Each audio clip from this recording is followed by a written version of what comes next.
classmates, magandang araw po sa akin. Ako po si Init Ilagan at ngayon po ay kasalukuyan ng nasa second year po under ng Master of Development Communication sa UP Open University.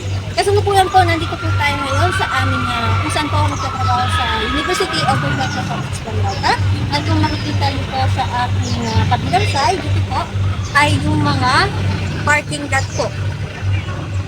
At sa kabila naman po, dito naman po, doon makikita aming school, swimming pool po.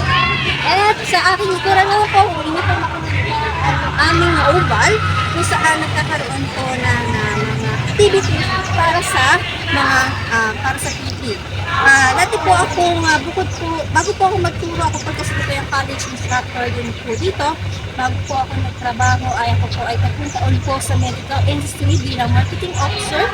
At after po noon, sumabak naman po ako sa karera sa media at bilang broadcast journalist po.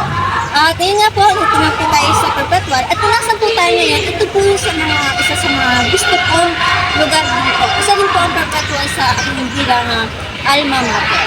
So makikita niyo po na dito, tinatawag po itong mini forest ng Perpetual. Kasi makikita nyo, ang daming puno, no? Itong mga puno ito, talagang nakakahat po siya sa mga estudyante na maging kalmado, nagkaroon ng peace of mind. Isa pa po ay yung nature also po doon tumutulong ang kalikasan sa ating mental health. No? Ito po yung isa sa mga na-realize ko habang naglalakad dito sa Moyni Forest na tinatawag. Dito pa doon, dapat po sana ako ay gagamit ng isang sound effects na parang may humuhuni ng ibon. However, the nature do it itself naturally, and can say that I I was so about it. And then also nature provides fresh air, and also nature helps to build mindfulness and also concentrations. And as I walk, marami din po ako na-realize, no? Kasi po kung saan po ako nagtatrabaho ay located po sa isa sa mga urban area dito po sa Laguna. At alam naman po natin, sa isang urban area ay kokonti lang po ang makikita mong puno. Dahil dito maaari po itong isang lugar na ito ay kasama po sa nangunguna sa pinaka mainit o heat index tuwing summer. Nais ko sana na mabigyan pansin ng pagtatanim ng puno, iyon din ang pagtatapon ng mga basura sa tamang lugar.